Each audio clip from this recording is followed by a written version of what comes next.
Assalamualaikum warahmatullahi wabarakatuh. Radika Podcast episode ke-11. Pagi kali ini kita kedatangan tamu istimewa dari LP2M IAIN Surakarta. Sudah hadir bersama kita Pak Abbas, Pak Sulhani. Selamat pagi Pak. Selamat pagi Mas Kolis. Oke, Pak Abbas dan Pak Sulhani ini ketua sekaligus sekretaris Pak ya? Bukan ya? Kapus, Kepala Pusat Pengabdian. Kapus, Kepala Pusat Pengabdian. Oke, sebelum kita membahas KKN yang akan dilaksanakan daring, dan ini adalah pertama kalinya Pak ya, dan sejarah bagi IAIN Surakarta, saya mau mengajak flashback dulu Pak Abbas sama Pak Sulhani. Pak Abbas sama Pak Sulhani ini dua karib yang dulu alumni MAN PK Jember Pak ya? Ya betul sekali. Dan belakangan ini alumni MAN PK Jember sedang Sedang naik daun. Contohnya Rektor UIN Jogja kemarin Profesor Makin juga dari MAN PK Jember. Ya. Benar Pak ya? Ya betul. Oke Pak Abbas, bisa diceritakan dulu lah flashback MAN PK sehingga membentuk kepribadiannya Pak Sulhani dan teman-teman mereka Jember menjadi ketua, rektor.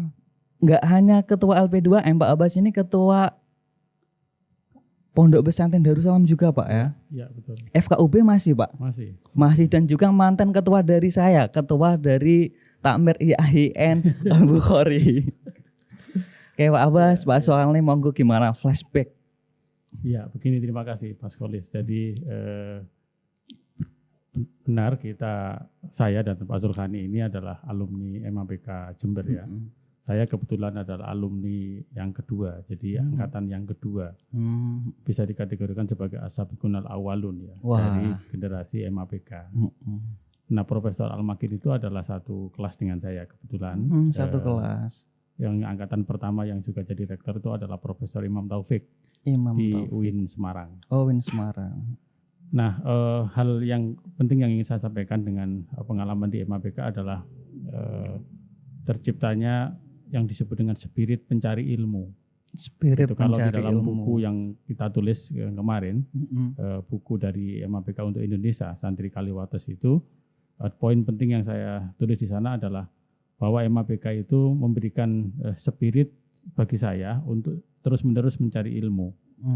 Jadi dimanapun tempatnya dalam proses apapun itu adalah ditujukan untuk mencari ilmu. Karena itu maka kemudian kita melanjutkan pendidikan di S1 saya kebetulan ngambil di Akidah dan Filsafat di UIN IAIN Jogja waktu itu. Kemudian S2 juga ngambil di Agama dan Filsafat di IAIN Jogja dan S3 di Studi Islam UIN Jogja juga. Nah, kemudian kita terus berusaha untuk senantiasa mencari ilmu ya, karena dari ajaran agama kan mencari ilmu itu mulai dari kita kecil sampai kita nanti meninggal dunia. Nah, kira-kira hal penting yang saya dapat dari MAPK itu adalah spirit mencari ilmu. Oke. Ya. Pak Sulhani sendiri, pripun Pak? Oke. Terima kasih Mas Kholis ya. Saya alumni MAPK Jember angkatan ke-4. Oh, adik kelas 2 tingkat. Kelas 2 tingkat di Pak Zainul Abbas, Pak Al-Makin. Itu kakak kelas saya. Jadi saya baru masuk aliyah, beliau itu sudah mau lulus gitu. Dan ini beliau ini senior saya semenjak yang mau sebagian jenengan berarti Pak ya? Ketika di Madrasah Aliyah dan mengenalkan dunia pendidikan di Madrasah Aliyah, maka beliau ini mentor-mentor kita gitu. Yang seangkatan dengan saya ada alumni IAIN Surakarta juga, dan ada banyak alumni IAIN Surakarta. Salah satunya kalau mengenal nama Pak Arif Maftuhin. Pak Arif Maftuhin yang mengelola internasional jurnal Al-Jami'ah di UIN Jogja. Itu seangkatan dengan saya kebetulan, dan ada beberapa yang lain ya, misalnya Pak Deputi Kemenpora yang namanya Pak Asrorun Ni'am Soleh. Oh, yang pernah ke sini dulu itu Pak. Betul. Ya. Oh iya. Ya, dan kami diajarkan tentu tidak hanya mencari ilmu, tapi bahwa ada hal penting lain juga dalam hidup ini. Dalam hidup ini yaitu persaudaraan dan sekaligus juga kemanfaatan. Maka sejak di Madrasah Aliyah memang kita diajarkan untuk suka dan duka bersama. Kebetulan kita hidup 24 jam bersama-sama, makan seadanya gitu, lauk pramuka bahasa mereka menyebutnya, karena kan coklat-coklat, tempe dan tahu itu kan coklat, jadi lauk pramuka kita menyebutnya. Yang kadang-kadang seminggu sekali ada tambahan ikan laut gitu, meskipun agak jarang. Dan itu kita diajarkan untuk hidup bersama yang meskipun kita bersaing tapi kita bersaudara. Diajarkan untuk apa yang dirasakan oleh seorang di antara kita, maka semua juga ikut merasakannya gitu. Jadi kalau satu sakit maka semuanya juga terasa itu. Satu senang semuanya ikut senang. Dan itu saya kira modal besar kita hidup di masyarakat ke depannya. Kita juga sudah mulai diajari waktu itu untuk bahwa kita berasal dari masyarakat, maka kita harus masuk dan melebur juga di masyarakat. Saya kira itu juga yang diajarkan semenjak Madrasah Aliyah ya. Maka semenjak Madrasah Aliyah itu kita punya program untuk masuk ke masyarakat kalau nggak salah itu. Ada yang mingguan, ada yang bulanan, ada yang setiap tahun. Jadi Ramadan itu kita tidak di sekolah, tidak di asrama, tapi dimasukkan ke masyarakat. Dan udah dilepas itu, berbaur sana kira-kira gitu. Intinya mengabdi kepada masyarakat, Pak ya. Dan itu saya kira menjadi modal penting di berikutnya. Setelah lulus saya juga mengikuti Pak Zainul Abbas, ternyata kuliah di YIN Sunan Kalijaga yang sekarang UIN itu. Beliau ngambil di Fakultas Usuluddin, saya di Fakultas Syariah. Dulu namanya jurusan peradilan agama, yang sekarang melebur namanya menjadi jurusan hukum keluarga Islam. Oke.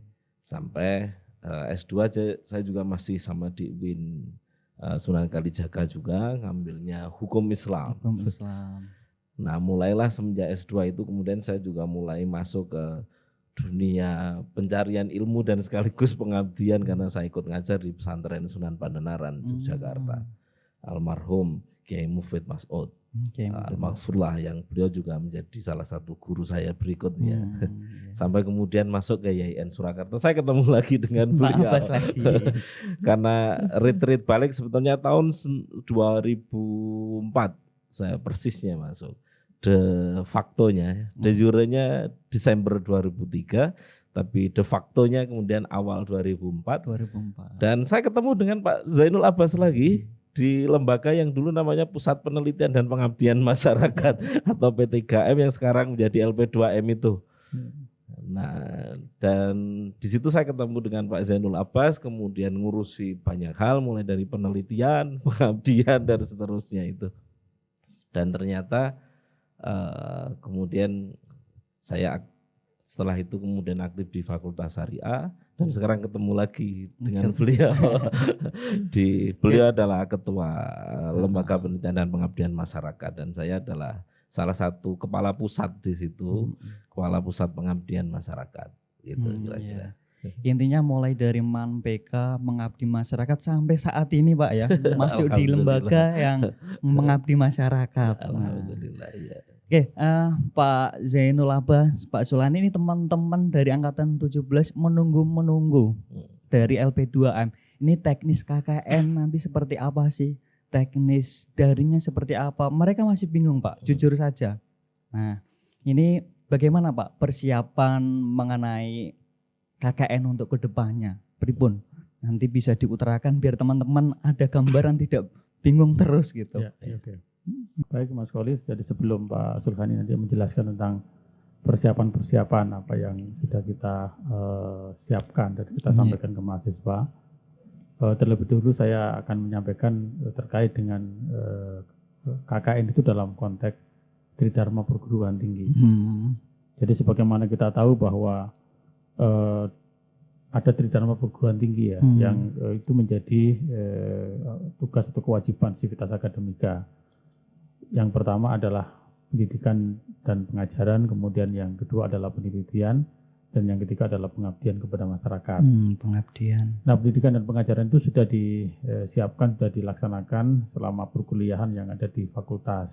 Jadi mulai dari semester 1 sampai akhir itu. Itu yang semua adalah pelaksanaan dari Tridharma Pendidikan dan Pengajaran. Di sana core keilmuan diberikan semua di dalam perkuliahan itu. Nah, kemudian penelitian itu adalah tugas yang menjadi tugas akhir mahasiswa, yaitu dalam bentuk adalah skripsi. Ya. Nah, ini juga sudah disiapkan oleh mahasiswa. Nah, ada satu lagi tugas Tridharma yang harus dilakukan oleh mahasiswa adalah pengabdian kepada masyarakat. Nah, bentuk pengabdian kepada masyarakat yang dibebankan kepada mahasiswa itu adalah dalam bentuk kuliah kerja nyata atau KKN. Karena itu maka pelaksanaan KKN harus kembali atau dipahami dalam kerangka melakukan pengabdian kepada masyarakat. Nah, karena itulah maka LP2M menyiapkan satu konsep bahwa KKN itu menjadi sebuah ilmu yang di dalamnya ada pendekatan, ada metodologi, itu ada tahapan-tahapan.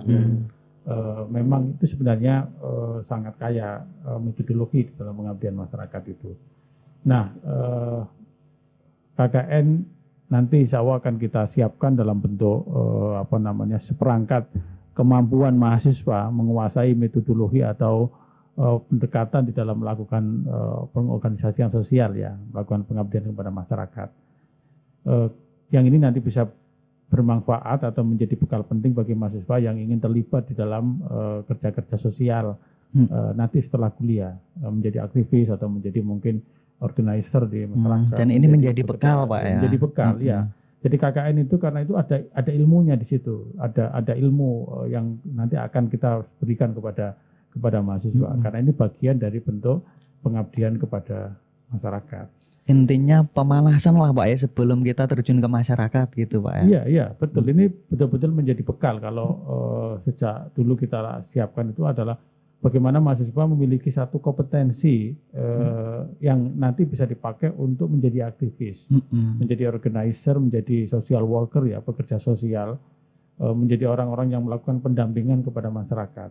Dan ini ilmunya adalah di KKN ini. Tidak bisa didapat di kelas, Pak, ya. Ya, saya kira memang belum ada mata kuliah yang spesifik ya berbicara tentang bekal bagaimana melakukan pengorganisasian sosial itu. Nah, dalam konteks melakukan pengabdian, maka KKN itu bagian dari juga melaksanakan perintah Tuhan. Nah, kalau kita tarik ke jauh itu adalah perintah agama, karena pengabdian itu adalah bagian dari perintah agama, bahwa Allah Subhanahu wa taala sudah memberikan banyak perintah kita untuk peduli kepada orang lain, untuk membela orang-orang yang tertindas, yang terzalimi, kemudian untuk membela orang-orang yang termarginalkan atau orang-orang yang mungkin selama ini kekurangan dan sebagainya.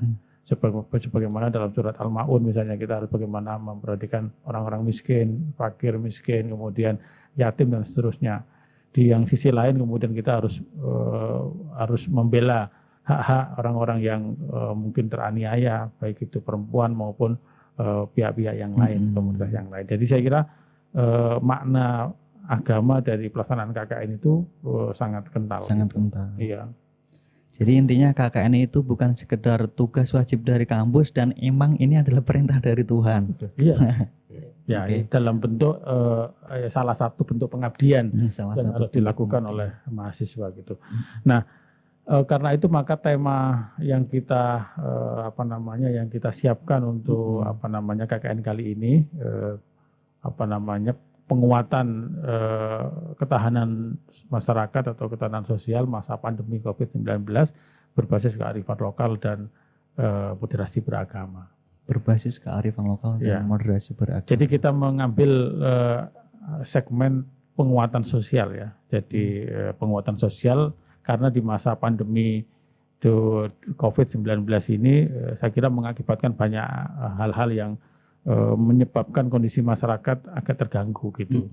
Yang kita sebut sebagai sebuah kerentanan. Dan kerentanan itu bisa masuk ke semua aspek kehidupan, dimulai dari aspek kesehatan, kemudian masuk ke aspek pendidikan, aspek agama, kemudian aspek sosial budaya, aspek macam-macam yang ada di masyarakat. Nah, ini saya kira nanti kita berangkat dari sini KKN itu yang nanti akan dijelaskan oleh Pak Sulhan. Bagaimana sejauh ini LP2M menyiapkan konsep-konsep dan skema perihal KKN, Pak Sulhani? Terima kasih. Ini saya melanjutkan yang disampaikan oleh Pak Dr. Zainul Abbas tadi. Jadi sebelum COVID itu saya kira begini, proses untuk penyiapan KKN sebetulnya sudah kita mulai sebelum COVID datang. Iya. Karena di kalender akademik memang direncanakan KKN 2020 itu pada bulan Juni. Dan itu berarti sejak awal 2020 kita sudah menyiapkan sebetulnya. Bahkan kemudian sebelum COVID KLB di Sukoharjo ya, Solo Raya, kita juga sudah membuka pendaftaran ke mahasiswa untuk karena waktu itu ada namanya KKN Mandiri dan ada namanya KKN reguler. Kemudian bahkan juga KKN internasional, semua sudah kita siapkan. Penyiapan di luar negeri, komunikasi, kontak dan seterusnya sudah mulai kita jalin. Dan sudah ada pendaftarnya juga. Karena pendaftarannya kita lakukan secara online, mahasiswa mendaftar melalui Google Form yang kita siapkan. Dan bahkan sudah kita umumkan juga kelompoknya.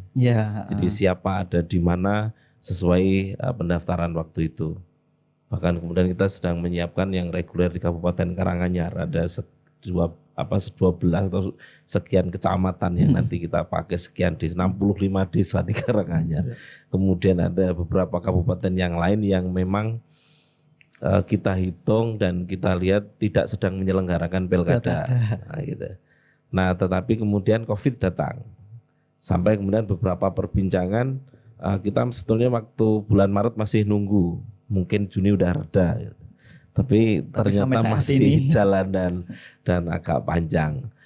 Dan sehingga sebelum bulan Juni itu kemudian karena kita tidak bisa lagi kontak, izin kabupaten dan seterusnya sudah nggak bisa lagi. Komunikasi dengan ini menerjunkan sudah nggak boleh lagi. Gitu. Nah, sampai kemudian ada kesepakatan di pimpinan IAIN Surakarta bersama dengan Pak Ketua LP2M bahwa akan dilakukan di semester gasal. Dan ini sekarang kita di semester gasal kan, atau awal semester gasal lah boleh disebut karena barusan udah pada bayar UKT itu. Nah, semester gasalnya waktu itu dibicarakan dengan semua dekan kalau tidak salah ya, ada rapat bersama yang dilakukan. Pelaksanaannya di bulan Oktober sampai November di lapangannya. Nah, kemudian ini sudah ditetapkan bersama, maka KKN 2020 yang mestinya dulu bulan Juni itu menjadi di bulan Oktober, tanggal 6 Oktober dan berakhir di tanggal 4 November 2020. Nah, ternyata memang KKN langsung yang gerudukan bersama-sama satu kelompok di satu wilayah dan seterusnya itu menjadi sesuatu yang hari ini tidak bisa dilakukan. Karena emang WFH itu satu itu, dua kemudian ada kekhawatiran masyarakat orang asing datang dan seterusnya, dan itu di tingkat masyarakat, di tingkat pemerintah desa, pemerintah kecamatan jadi sesuatu yang rawan gitu. Orang datang menetap kemudian berkumpul dengan banyak orang itu menjadi sesuatu yang hari ini sedang dihindari. Nah, oleh karena itu maka kemudian kita jadi berpikir dan juga melihat ada beberapa edaran sebetulnya dari Kementerian Agama, dari Direktorat Pendidikan Tinggi Agama Islam, kemudian yang dari Dikti juga muncul beberapa edaran, dan juga dari lembaga yang di Indonesia menangani bencana, yang hari ini juga menangani COVID, BNPB, ada edaran juga untuk melaksanakan dengan situasi yang berbeda seperti KKN sebelumnya. Maka saya sedang mengajak para mahasiswa yang akan KKN ini berpikirnya KKN-nya tidak seperti biasa. Gitu. KKN luar biasa. Luar biasa. Extraordinary. Di kondisi yang memang sedang tidak normal. Atau kalau ini boleh disebut agak normal atau new normal, yang jelas bukan suasana normal. Sehingga KKN-nya tidak seperti tahun lalu pasti, atau tahun sebelumnya yang KKN-nya bisa gerudukan banyak orang, ketemu banyak orang, kumpul-kumpul, enggak lagi bisa. Bahkan kalau tidak salah bulan Agustus ini juga ada edaran di beberapa kabupaten, kecamatan, desa tidak boleh menyelenggarakan kumpul-kumpul, tirakatan dan seterusnya itu situasinya. Nah, atas dasar itu maka pilihan kita adalah KKN ini dilakukan di wilayah RT tempat mahasiswa masing-masing tinggal. Gitu. Nah, koordinasi memang kemudian nanti dilakukan masih ada kelompok-kelompok. Mengingat sebelumnya sudah ada terbentuk kelompok kan. Oke, kelompoknya tidak kita bubarin karena kelompok ini menjadi penting untuk nanti ada DPL yang akan mengampu 2 kelompok masing-masing DPL. Nah, kalau yang di normal itu kan datang ke lokasi dan seterusnya. Sekarang DPL ini tidak datang ke lokasi, tapi masuk ke medsos mahasiswa. Maka kita syaratkan untuk pendaftaran KKN kali ini semua mahasiswa harus mempunyai medsos. Semua itu dan harus connect ya dengan medsos yang ada di LP2M karena semua pengumuman akan kita lewatkan itu. Dan itu kalau situasinya sekarang serba cepat dan kemudian tidak perlu ketemu, maka jalur medsos ini yang sekarang menjadi alternatifnya. Mau tidak mau gitu. Kalau mengandalkan satu media, misalnya pakai web, tidak semua orang kadang baca, tapi medsos itu menjadi denyut nadi kehidupan anak-anak sekarang. Jadi generasi apa sekarang mau disebut generasi Z atau generasi Y atau apalah gitu namanya, yang jelas semua punya medsos itu. Nah, oleh karena itu maka kita gunakan medsos ini sebaik-baiknya. Komunikasi LP2M, komunikasi DPL nantinya tidak ketemu langsung tapi melalui medsos. Nah, bagaimana di lapangannya? Nah, di lapangannya mahasiswa itu bergerak sendiri. Karena ini yang saya bilang tadi ada latar belakang itu, maka pilihan paling aman itu dia tinggal di RT tempat dia berada. Kalau jadi penjelasannya sebetulnya yang paling afdol ya lokasi rumah tinggal dia gitu. Itu yang paling afdol. Kenapa begitu? Karena pilihannya kalau dia tinggal di rumahnya sendiri tidak akan ada yang curiga. Dia mau ngapa-ngapain, dia memang tinggal di situ. Dia komunikasi dengan tetangganya, dengan orang tuanya, dengan saudaranya, semua pasti akan diterima dan hampir tidak ada masalah.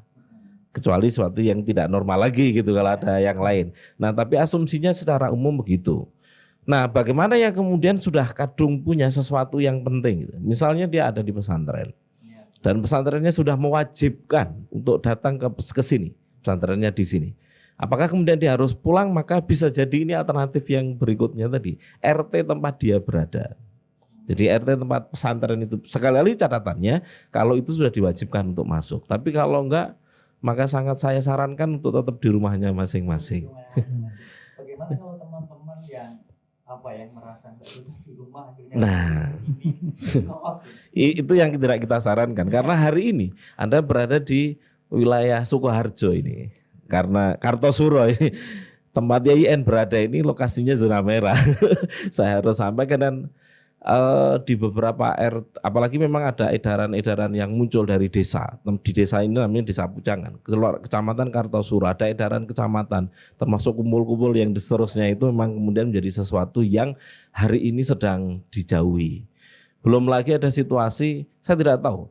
Beberapa anak kos itu tidak terlalu akrab dengan lingkungan RT tempat dia berada dan itu menimbulkan sebetulnya beberapa kemungkinan yang tidak kita harapkan. Misalnya karena dia baru kali ini ternyata RT itu tahu ternyata kamu kosnya di situ ya atau kosnya sejak kapan ya dan seterusnya tiba-tiba sekarang ada di sini dan seterusnya. Ada beberapa lingkungan masyarakat yang bukan lingkungan dia itu hari ini dalam tanda kutip punya kecurigaan, kekhawatiran, jangan-jangan dia bawa COVID nih.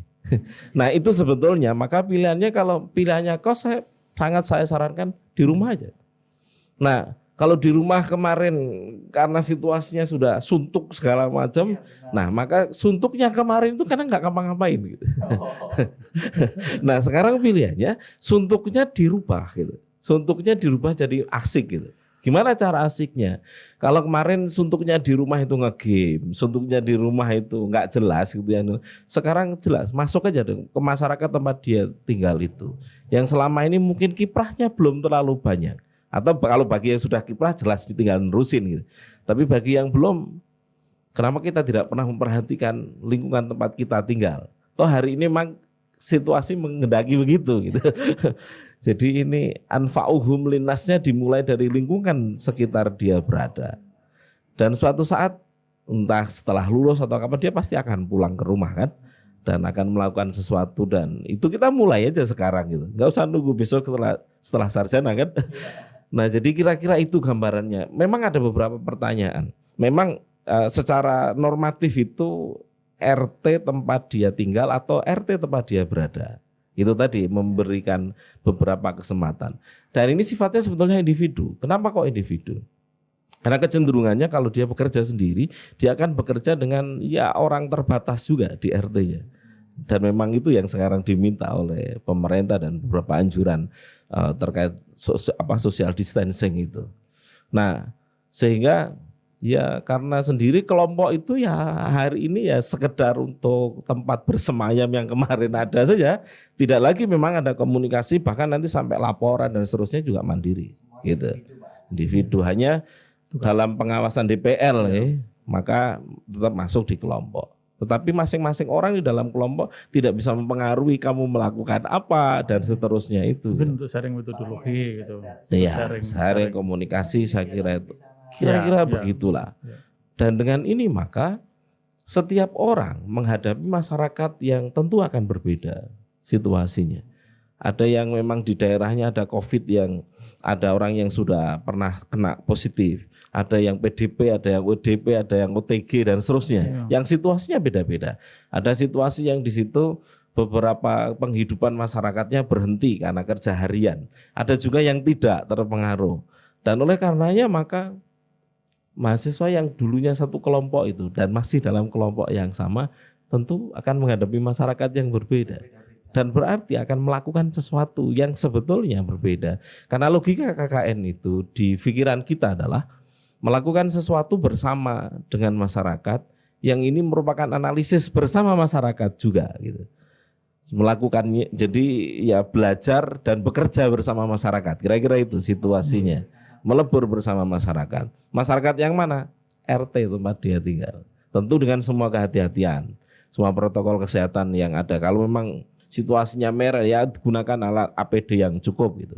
Itu yang memang dianjurkan dan bahkan kemudian itu menjadi salah satu yang nanti kita titip kepada mahasiswa untuk bicara tentang bagaimana sosialisasi tentang kehidupan new normal, penggunaan kesehatan dan seterusnya itu menjadi sesuatu yang maka kita sediakan sebetulnya ada buku pedoman di sini yang bisa diakses oleh mahasiswa, ada webnya yang nanti ada linknya yang bisa diunduh langsung dan kita persilahkan untuk membaca itu yang ada logika yang kemudian tadi sudah disampaikan oleh Pak Dr. Zainul Abbas itu bisa kebaca di situ.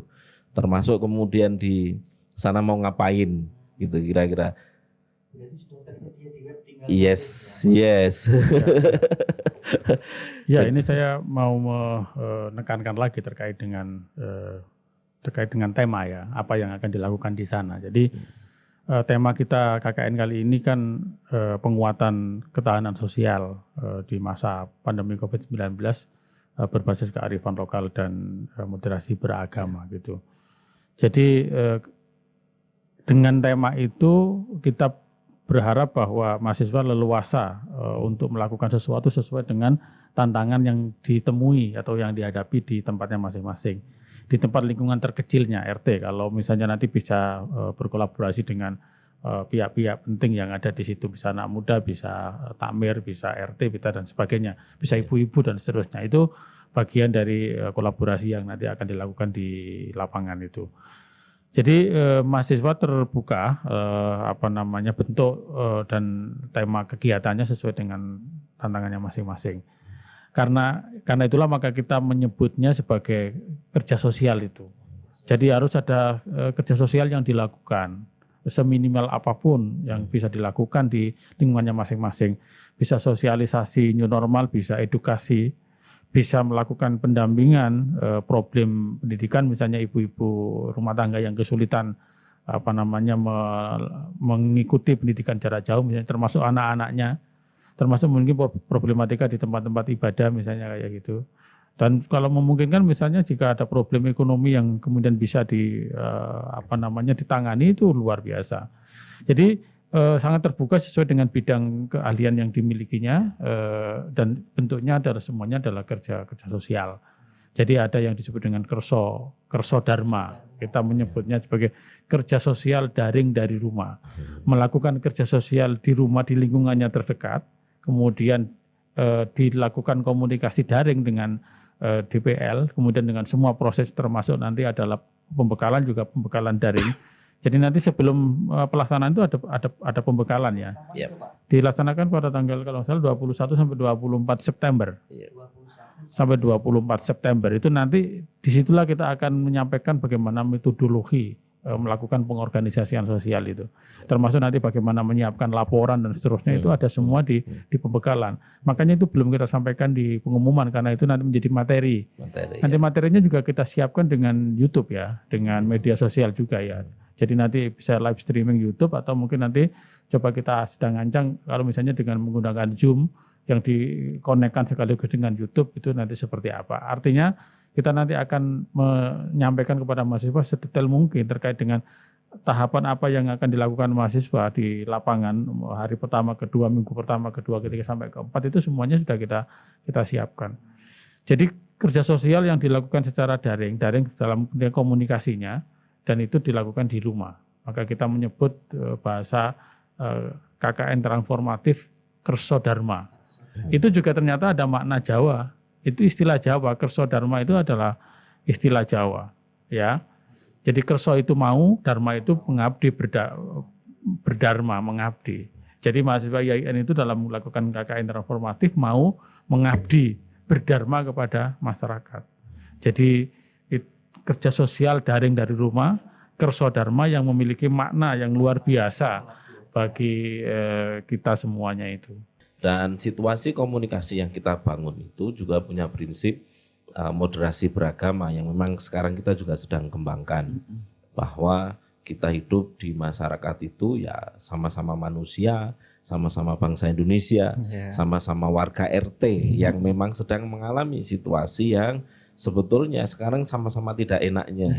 Nah itu kira-kira beberapa hal pentingnya. Jadi tidak bisa juga tiba-tiba masih melakukan sesuatu tanpa ada komunikasi. Nah ini kan jadi aneh. Misalnya dia mau bikin masker, ternyata di situ nggak ada penjahit, ya jangan dong, gitu kira-kira gitu ya. Tapi misalnya sedang mau ngomong, ini bagaimana mengembangkan ini beberapa gambaran-gambaran aja ya. Ke depannya mesti harus dilihat situasinya. Ini misalnya mau coba ngembangin kegiatan ekonomi UMKM di masyarakat itu misalnya, dan kebetulan di situ ada beberapa pengusaha kecil dan seterusnya yang hari ini nggak bisa buka enak gitu. Nah, bagaimana kemudian pengembangan melalui pemasaran marketplace. Nah, itu beberapa hal yang kemudian bisa dilakukan. Itu yang saya bilang bahwa tetapi sekali lagi bahwa ini harus kembali ke masyarakat. Jadi apa yang bisa dikuasai untuk menyelesaikan problem masyarakat itu, dan masyarakat memang punya kemampuan untuk melakukannya. Itu yang mesti penting. Dan ingat bahwa kita sedang melakukan itu di lingkungan tempat kita tinggal. Maka tanggung jawabnya akan menjadi tanggung jawab yang terus-menerus gitu. Dan itu menurut saya lebih menarik gitu. Real gitu. Jadi tidak melakukan sesuatu yang seakan-akan bagus tapi sebetulnya nggak real. Justru ini tantangannya gitu. Nah tentu jangan berpikir bahwa melakukannya bareng-bareng orang banyak gudak-guduk, enggak, Anda sendirian gitu loh. Nah itu yang beberapa usulan teman-teman, gimana Pak kalau mau gabung? Ya itu sesuatu yang tidak kita anjurkan untuk gabung. Kecuali bahwa ada mahasiswa yang sama-sama KKN dan tinggal di RT yang sama. Nah itu beda, kalau itu ya kamu ya bisa jadi gabung. Toh itu warga RT setempat itu. Tapi jangan kemudian menyengaja ngambil satu tempat mau bareng-bareng. Hati-hati, Anda sedang berhadapan dengan situasi yang sekarang tidak normal. Kemungkinan ketidakberhasilannya bisa besar gitu. Maka teman-teman yang kemarin ini kan sudah pada milih lokasi ya, RT tempat tinggal. Ada beberapa yang kemudian coba bertanya hari ini, gimana Pak mau pindah? Pindah untuk apa? Mau gabung sama teman. Nah itu justru akan menimbulkan masalah tersendiri gitu. Belum lagi nanti kalau masuk di lingkungan yang Anda tidak tinggal di situ, Anda akan dimintai surat izin segala macam. Yang hari ini kan nggak mungkin. Kalau Anda hidup di tempat Anda tinggal, kan nggak usah ada izin segala macam. Anda lahir di situ, tinggal besar di situ. Semua orang tahu bahwa Anda warga setempat. Maka melakukan sesuatu bersama dengan tetangga, bersama dengan Pak RT, itu menjadi sesuatu yang natural sifatnya di masa. Dan itu sebetulnya satu hal penting yang sekarang kita coba mau ambil itu, dan itu menjadi kegiatan KKN kira-kira gitu. Situasi kehidupan bersama ini kemudian dimaknai mulai organisir dengan bagus gitu, mulai dicek ini ada situasi yang terjadi sebelumnya apa di masyarakat, situasi kesejarahannya seperti apa, pengembangannya ke depan kayak apa, dan menjadi sesuatu yang memang real. Dan itu menjadi program masyarakat KKN gitu. Ya. Dan itu kan sebetulnya satu hal yang mengurangi beberapa ongkos-ongkos besar kalau KKN bareng-bareng. iya. Nggak lagi ada yang harus ngotong-ngotong botol aqua gitu kan, karena ada di rumah. Sudahlah, semuanya kan makannya juga di rumah dan seterusnya. Jadi kebosanannya itu ubah menjadi sesuatu yang asik sekarang. Asiknya ada di mana? Asiknya ada mulai masuk bergaul dengan masyarakat secara lebih bermakna gitu. Dan kemudian semua proses ini yang kemudian yang disampaikan oleh Pak Dr. Zainul Abbas tadi dengan daring, ini kemudian direkam di mana? Di medsos Anda. Dan medsos Anda akan dikonekkan di LP2M. Kita akan lihat, oh ini catatan hariannya itu di medsos gitu. Enggak lagi kemudian nulisnya di kertas apa. Itu saya sedang kemudian sekarang agak bosan aja begitu. Tapi nulisnya di medsos, update status lah kira-kira gitu. Tapi update statusnya sekarang punya makna gitu. Atau kalau mau misalnya bikin video tidak hanya TikTokan lah ya, TikTokan ubah-ubah lah ya, tapi cobalah misalnya bikin video edukasi, betul, film pendek, profil RT bukan. Nah, yes, bisa. itu saya kira sesuatu yang sangat menarik dan punya nilai lebih di RT tempat dia tinggal. Kalau RT yang tempat dia tinggal kemudian jadi sesuatu yang menarik keluar, dia juga akan dapat manfaatnya kan, dia dan keluarganya. Iya, benar. Itu yang kemudian maka nanti sambungan berikutnya itu laporan tidak lagi bikin berjilid-jilid, nggak usah lah. Jadi laporannya bahkan nanti ada alternatif. Ya, nanti dan ini akan disampaikan nanti real di waktu pembekalan. pembekalan. Tapi gambaran umumnya, jadi di buku pedoman juga sudah kita sebut gitu. Ada pilihan bikin laporan yang berseri gitu, yang kemudian bisa jelasin tahapan-tahapan, mulai namanya. Ya tentu dalam ini kita bahasakan menjadi bahasa akademis kan, di laporan itu tahap apa, identifikasi persoalan, identifikasi kekuatan, kemudian perencanaan gitu, analisis dan seterusnya, perencanaan, kemudian kegiatannya apa, evaluasinya apa, kira-kira gitu. Atau kemudian pilihannya tidak buat itu, tapi langsung buat misalnya IC gitu.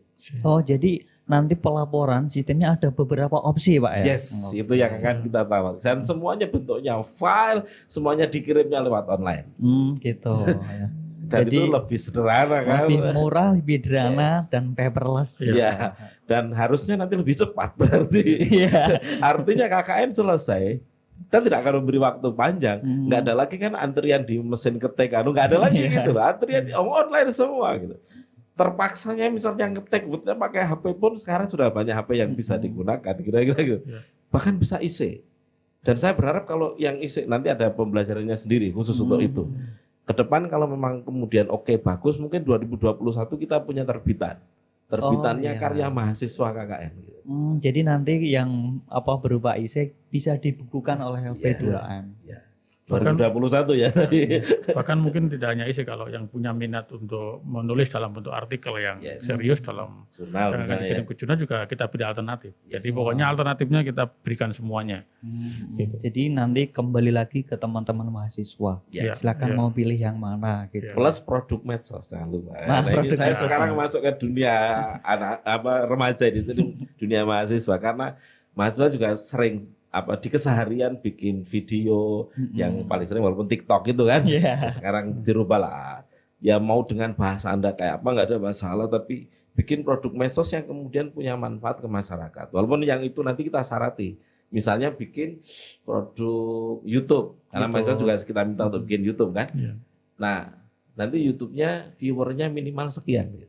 Tentang apa gitu jelas gitu ya. Sehingga ya termasuk profil, termasuk misalnya mau cerita tentang masyarakat RT sekian, RW sekian, desa ini mengatasi kekurangan pangan di waktu pandemi misalnya. Itu menjadi sesuatu yang menarik dan dimunculkan dalam sebuah produk medsos gitu. Dan itu itu sudah boleh dianggap jadi laporan. Gitu, itu yang kita bilang bahwa alternatifnya banyak. Gitu kira, dan itu jadi produk individu gitu. Saya ulangi lagi bahwasanya KKN ini bersifat individu bukan Yes. kelompok ya. Ya. Jadi mau nggak mau kita tetap harus bekerja sendiri mau Ya. nggak mau. Ya. Ya. Terus untuk harapannya dari LP2M kira-kira bagaimana Pak? Ya sebenarnya sudah diutarakan tadi ya. Ya sebagai penekanan dari jenengan. Ya, begini saya kira KKN ini harus dimanfaatkan betul ya oleh mahasiswa sebagai kesempatan untuk belajar, untuk memperkuat ilmu terkait dengan pengorganisasian sosial. Itu harus betul-betul dimanfaatkan. Karena mungkin bisa jadi tidak mendapatkan kesempatan lain di kampus selain KKN itu.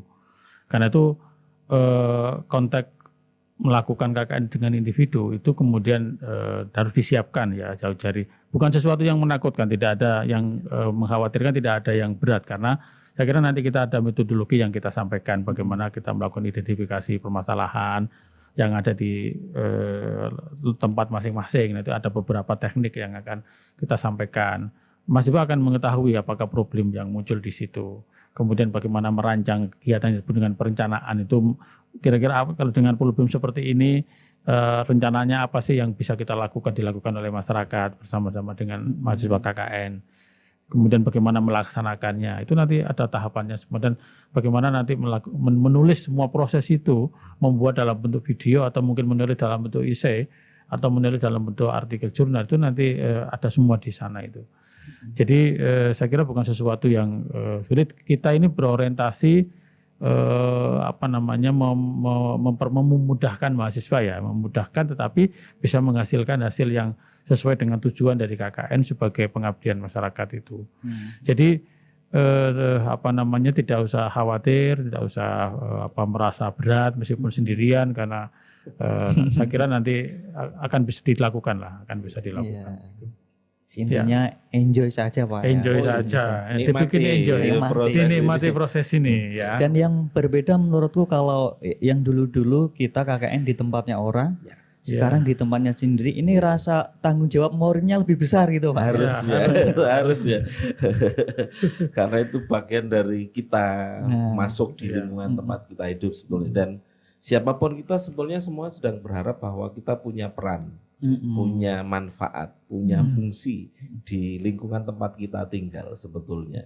Walaupun memang sedang berpikir gimana caranya, bagaimana memulai, yang itu tadi insya Allah nanti kita akan sampaikan itu di pembekalan. Ya, Pak. Di pembekalan nanti tanggal 21 sampai 24 September. Ya, ini pengumuman juga sudah ada. Ini via apa Pak nanti diumumannya Pak? Iya, nanti kita via medsos juga ya. Jadi sudah kita siapkan materi-materi lewat YouTube. Jadi semua materi lewat YouTube. Kemudian mungkin pembukaannya kita pakai ada Zoom ya, untuk pembukaan dari Pak Rektor nanti pakai YouTube.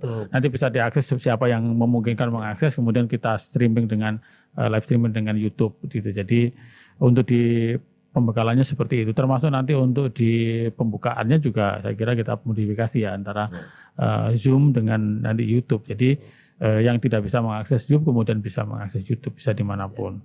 Begini, kita punya angan-angan begini, kalau 2000 kurang lebih 2.600 mahasiswa nanti bikin produk medsos masing-masing lingkungannya. Itu artinya bahwa Yan Surakarta memberikan kontribusi sebanyak 2.600 itu kepada masyarakat. Dan kalau diunggah di di media sosial itu luar biasa. Ini akan menjadi kekuatan yang sangat luar biasa ya Pak ya. Itu bisa menjadi medan riset, bisa menjadi medan pengabdian masyarakat dengan melakukan KKN itu. Itu kira-kira sederhananya ya. Kalau nanti mahasiswa saya kira akan berusaha untuk melakukan itu, bermanfaat untuk kita sendiri, untuk kampus, untuk bahkan untuk individu ya, untuk seterusnya gitu. Iya.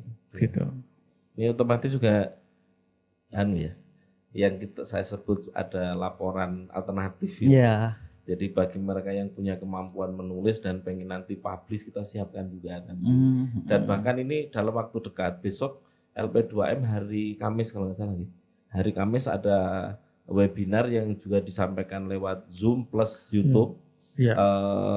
Kebetulan itu bagian dari diskusi buku sebetulnya, karena beberapa dosen-dosen di YN Surakarta ini ternyata sudah menulis sesuatu iya. yang ada di masyarakat yang tadi saya bilang itu, yang terkait dengan pandemi ini. Oh, yang kemarin itu Yang bukan? kemarin di yang launching kemarin itu. di launching ya, Ya, di pertama. launching itu. Dan besok hari Kamis itu dilanjutkan yang kedua, diskusi Oh, buku gitu. kedua. Dan diharapkan mahasiswa KKN bisa Bisa mengakses coba ini. lihat bagaimana sih Bisa- kira-kira orang nulis, melihat keadaan dan menulis itu kira-kira kayak gitu. Ya, Nanti jadi kita anjurkan ini pra pembekalan lah. ya kita sebutnya. pembekalan. Iya. Jadi gitu, tapi nanti sampai spesifik insya Allah di pembekalan ada yang akan menyampaikan untuk bagaimana menulis itu. Maka ini ilmunya ada ilmu nulisnya, ada ilmu Iya. bikin medsos, ada ilmu ya laporan iyalah, kalau kemudian nanti pilihannya itu oke saja gitu. Kemudian apa namanya, kalau artikel nanti kita juga siapkan mungkin, karena beberapa mahasiswa kan sekarang juga dituntut ketika selesai skripsi atau sedang disediakan juga ada beberapa jurnal akademik ya, yang untuk mahasiswa misalnya di Fakultas Syariah itu ada jurnal Al-Hakim namanya, itu untuk mahasiswa sebetulnya yang mengisi. Nah, kita yang di LP2M itu sedang berpikir bagaimana kemudian KKN yang disampaikan tadi itu juga punya makna akademik ini. KKN itu gabungan ya kira-kira. Tridharma itu dilakukan semua.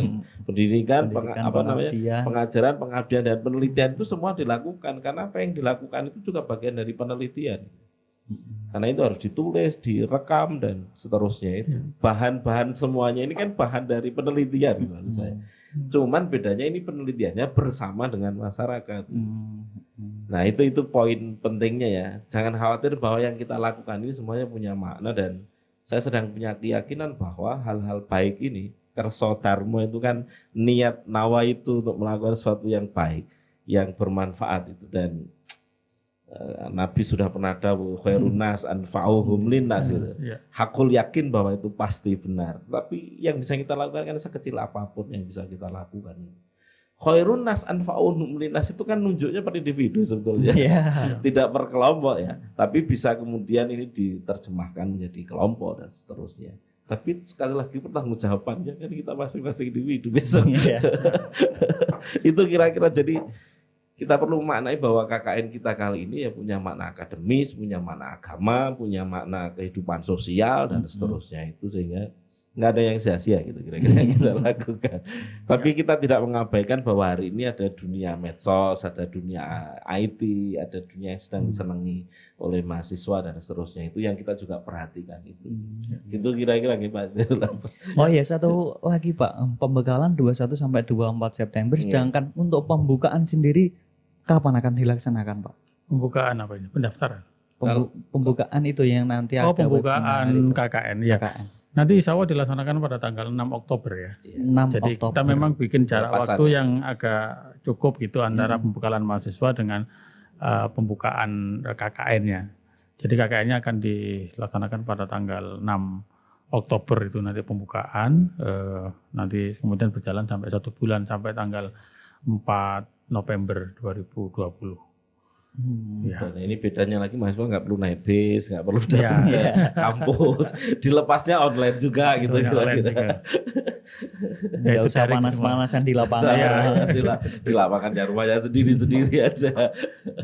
Nanti penarikan juga gitu kayak Pak Zainul. Iya sama, nanti penarikan juga ada penarikannya, tapi penarikannya daring gitu. Ya kita gunakan semua medsos yang ada lah. Nanti itu saya kira peran dari DPL sangat penting ya. Selama DPL, ya. masa itu nanti kan komunikasi mahasiswa dengan DPL itu nanti juga sangat penting, dan kita juga menyiapkan pembekalan untuk DPL. Jadi insya Allah di akhir Agustus ini kita lakukan pembekalan kepada DPL yang nanti akan mendampingi komunikasi daring itu, termasuk untuk memantau perkembangan per hari per minggu, kemudian nanti bagaimana membuat laporan. Itu juga kita siapkan. Jadi satu DPL nanti akan membimbing 20 mahasiswa. Lebih sedikit kurang lebih 20. Ya, logikanya 2 kelompok seperti logika biasa itu. Jadi nanti akan dipandu terus oleh oleh dosen pembimbing lapangan. Sampai saat ini DPL-nya belum dibagi Pak ya? Belum, karena masih proses itu. Ya. Prosesnya belum selesai karena ini kan ada dosen yang WFO, ada yang WFH, itu dua-duanya sedang kita pertimbangkan untuk ini sedang proses untuk menyampaikan kesediaan hari ini. Jadi nanti dosen itu bisa tiap hari lihat. Jadi Iya. mahasiswa saya ngapain gitu. Nanti dosen bisa ngepoin Lihatnya mahasiswanya dari ya. mana? Iya. Dari Media medsos sosial. gitu. Maka semua medsos kita gunakan, Facebook iya, Twitter iya, Instagram iya, plus kemudian masing-masing bikin channel YouTube sendiri-sendiri YouTube. lah. Semua connect di LP2M karena semua informasi akan kita lewatkan itu yang agak panjang di YouTube gitu, yang bisa streaming segala macam. Facebook juga beberapa bisa kita pakai, info cepat yang tertulis dan seterusnya, seperti yang misalnya Di web. hari ini itu ada pendaftaran untuk mereka yang terlambat. Oh iya, ini Dua kali. diperpanjang Oh, iya. Pak ya. Ya. Diperpanjang sampai Hari tanggal Rabu besok gitu. Ya, disampaikan Itu untuk juga. yang terlambat 2 kali itu, karena Mm-mm. sudah 2 kali kesempatan sebetulnya. Yang pertama itu dulu waktu Mm-mm. masih, kemudian yang setelah itu ada pembaruan 6 sampai 18 Juli. Kalau Itu lagi. 2 minggu tuh. Iya. Kemudian diperpanjang, ditambahi lagi ada 3 Satu. hari kalau nggak salah sampai tanggal 23, 20 sampai 23. Kemudian ternyata masih ada juga yang belum. Ini kita buka lagi. Tapi Iya. oke, karena ini sekarang sudah kita buka itu Yang terlambat. bagi yang terlambat dan seterusnya untuk melakukan pendaftaran melalui Google Form. Ya. Yang ini jadi ini kesempatan ketiga gitu. Kesempatan ketiga. Dan Kesempatan jangan sampai ketiga. kelewatan. Jangan sampai kelewatan lagi lah. Kelewatan mengulangi KKN tahun depan Iya, Pak ya. iyalah. Karena prosesnya akan nggak bisa ngikut. Iya. Karena hari Rebu itu kita tutup, hari Kamisnya dia perlu ikut lihat YouTube-nya LP2M. Karena ada kita sebut pra-pembekalan yang sebetulnya itu bagian dari beberapa dosen yang ikut menulis, menyampaikan tentang bagaimana beliau-beliau itu bisa menulis seperti itu. Dan menyampaikan apa problem yang muncul di tempatnya masing-masing itu yang ternyata berbeda-beda itu. Menulis dan sekaligus Iya. penyampaian itu menjadi penting untuk besok kalau mahasiswa bikin laporan. Iya. Kan mengamati juga dari awal itu. Jadi intinya nanti DPL nggak hanya sekedar melihat melihat medsos, tapi juga berkonsultasi, Ya, komunikasi. Iya. dialog komunikasi yang menjadi menjadi orang tua Pak ya. Iya, menjadi betul, menjadi mitra, menjadi orang Menjadi tua, mitra gitu, orang menjadi tua. teman gitu. Jadi menjadi media komunikasi antara LP2M dengan mahasiswa itu nanti melalui DPL itu. Sekaligus pengujinya juga. Oh, sekali mengenai juga. Ya kita komunikasikan begitu ya, karena di akhir nanti ujiannya juga online, nggak perlu Online. datang juga ke sini. Teknisnya kita berikan Iya. kesempatan lah ke masing-masing DPL ya. Iya. Untuk seperti apa? Sebenarnya kita tinggal lihat produk medsosnya dia. Oh iya. Kalau sudah kelihatan medsosnya, apalagi tulisan-tulisannya, Ya, kan itu sudah bisa tadi. dilihat. Kalau tulisannya bagus ya udahlah, ini kita lihat di prosesnya, oh bagus, oke, selesai kan sebetulnya. Iya. Yang penting kalau serius ya aman Itu ya yang Pak saya iya. ya, gitu. bahwa Iya. aman. Apa yang Anda lakukan niat baik itu. Jadi hasil tidak akan pernah mengkhianati proses. Kira gitu lah. Dan yakin semua mahasiswa bisa melakukannya, insya Allah bisa melakukannya ya, karena nanti mahasiswa tidak numpuk di belakang, jadi memang berproses dari mulai awal itu. Oh iya, ini ada catatan saya kira memang agak menarik karena ada mahasiswa yang hari ini KKN itu yang difabel. Ini saya perlu difabel beri ya. tekanan supaya Iya, teman-teman benar. yang tidak difabel ini Iya, benar. ngeh ya. Ini ada teman difabel yang juga ikut KKN dan dia sangat bangun komunikasi bagus dengan dia karena difabelnya kebetulan nggak bisa lihat, Oh iya. indera penglihatannya yang nggak bisa digunakan. Bagaimana itu Pak? Nanti kita ada, Nah, itu kan. ada afirmasi lah. Dan gitu, ada. terakhir saya cek gimana Anda sudah melakukan pembaruan? Sudah Pak, sudah selesai. Saya nggak tahu gimana caranya, tapi Gitu. ini bagi mereka yang tidak difabel kira-kira masa kalah dengan yang ini gitu loh. Iya, Wah, iya, kacau iya. sekali. Dan saya bilang gimana proses KKN-mu besok? Bisa Pak. Bisa. Oke kalau Luar bisa. biasa. Ya. Padahal prosesnya kita tahu seperti ini gitu. Ya. Dimanapun dia bisa masuk ya, bisa jadi dia masuk di misalnya di lembaga yayasan YPAC dan seterusnya misalnya, itu oke saja. Gitu. Ya. Yang penting dia bisa diterima, bisa melakukan sesuatu. Gitu. Dan setahu saya sampai hari ini dia nggak pernah mengeluh kalau nggak salah itu. Jadi makanya tadi saya sampaikan bahwa insya Allah semua mahasiswa bisa melakukan KKN ini bisa. gitu. Gak usah dibayangi oleh kekhawatiran yang berlebih gitu. Asal jangan bayangin KKN-nya kayak dulu berutukan. Gitu. Ya jangan, kalau ada bayanginnya itu ya ada nggak bisa lah. Ya. Gitu ya kira-kira beberapa hal penting kalau menurut saya. Ya begitu tidak terasa sudah hampir 1 jam kita ngobrol mengenai KKN dan jangan lupa nantinya kita ada pembekalan KKL tanggal 21 sampai 24 September. Jangan lupa pantengin terus webnya LB2MIAIN Surakarta. Terima kasih Pak Abbas, Pak Sulani sudah meluangkan waktunya. Oke, Assalamualaikum warahmatullahi wabarakatuh. Waalaikumsalam warahmatullahi wabarakatuh.